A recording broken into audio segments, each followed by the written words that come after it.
Bismillahirrahmanirrahim.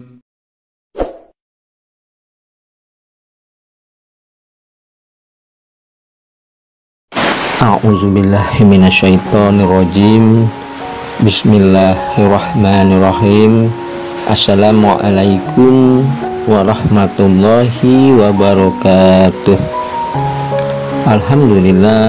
Alhamdulillahi rabbil alamin. Wassalatu wassalamu ala sayyidinal karim Muhammadin wa ala alihi wa ashabihil mujahidina tohirin amma ba'du. Bersyukur kita kepada Allah dengan kita mengucapkan alhamdulillah. Segala puji bagi Allah yang telah memberikan kita banyak kenikmatan.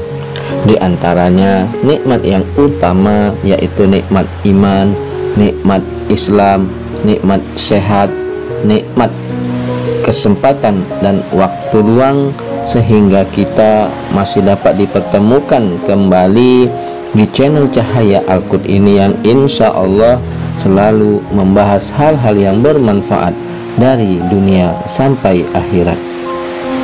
Sholawat dan salam kita limpah curahkan kepada junjungan kita Nabi besar Muhammad Sallallahu Alaihi Wasallam dengan kita mengucapkan Allahumma sholli ala Sayyidina Muhammad wa ala ali Sayyidina Muhammad.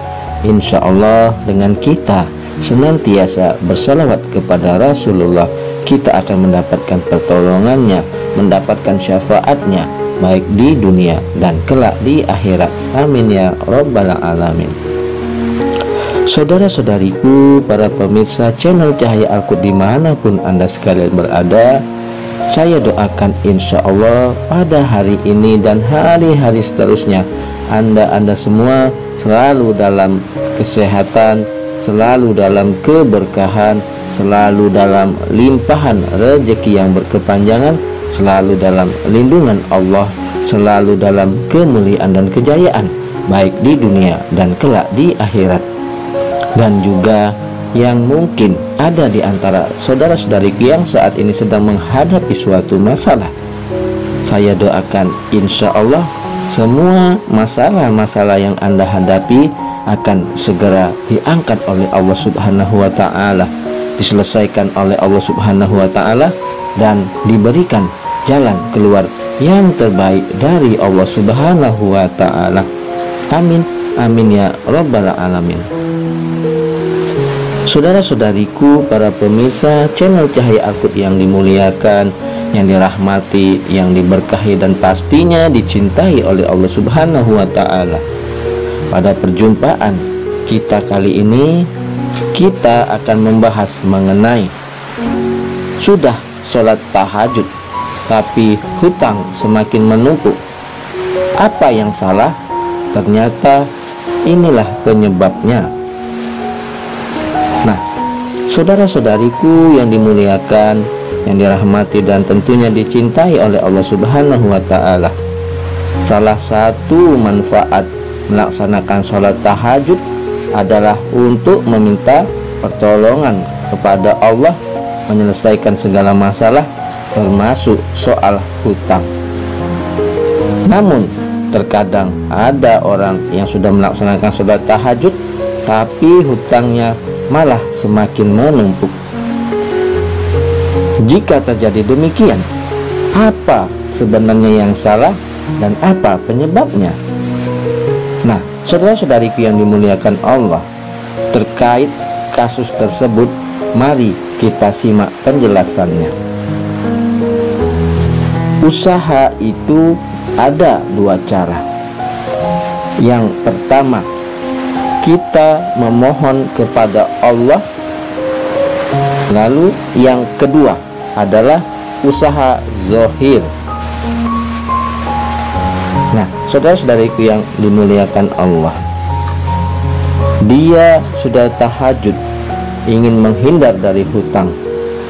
Dia sudah punya hutang, akan tetapi caranya masih saja seperti dulu cara kerjanya. Untuk bisa mendapatkan hajat tidak cukup hanya dengan rajin sholat tahajud, tapi harus dibarengi dengan usaha dan tindakan yang benar. Bekerja tidak lihat pertimbangan, bisnis pinjam duit lagi, hutangnya masih jalan, gaya hidupnya belum berubah. Nah, saudara-saudariku, jika seseorang yang berniat untuk melunasi hutang-hutangnya, maka fokuslah untuk berusaha mencari rezeki untuk melunasi hutang, bukan untuk yang lainnya. Jadi kita fokus dulu untuk melunasi hutang dan bukan untuk yang lainnya. Artinya, kalau orang merasa punya hutang, dia semangat ingin membayar hutangnya itu dulu. Jangan ambisi ingin kaya dulu, selesaikanlah hutangnya dulu.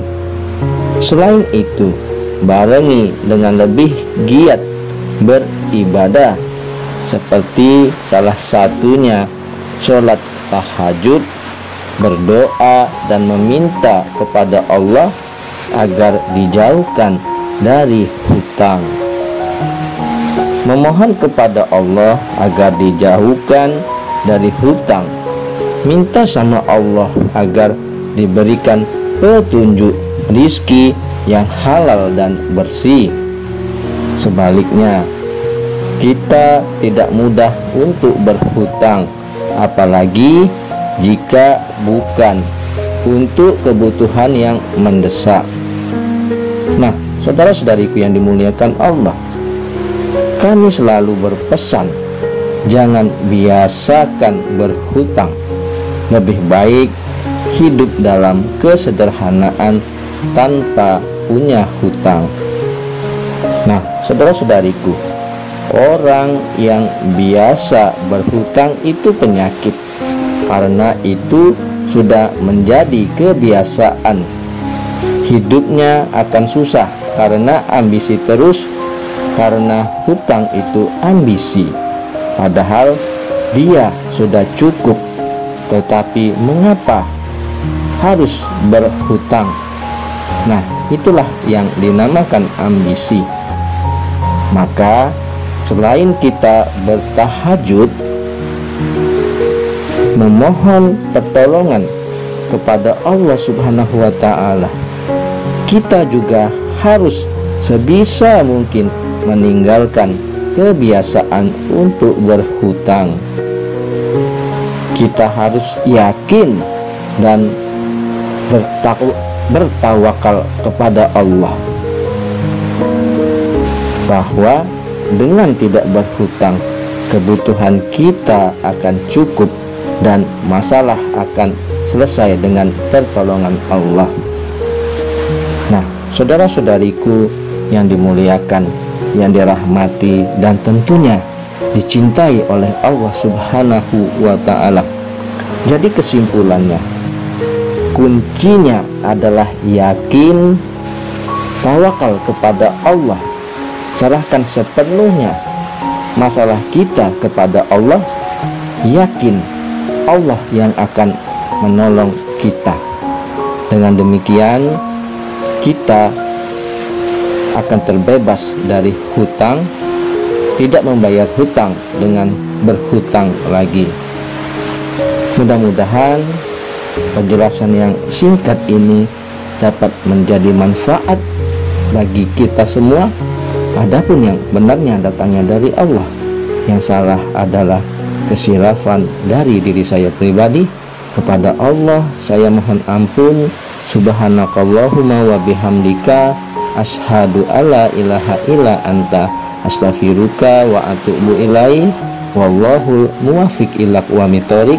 Sampai jumpa di video-video berikutnya yang insya Allah selalu membahas hal-hal yang bermanfaat dari dunia sampai akhirat. Wassalamualaikum warahmatullahi wabarakatuh.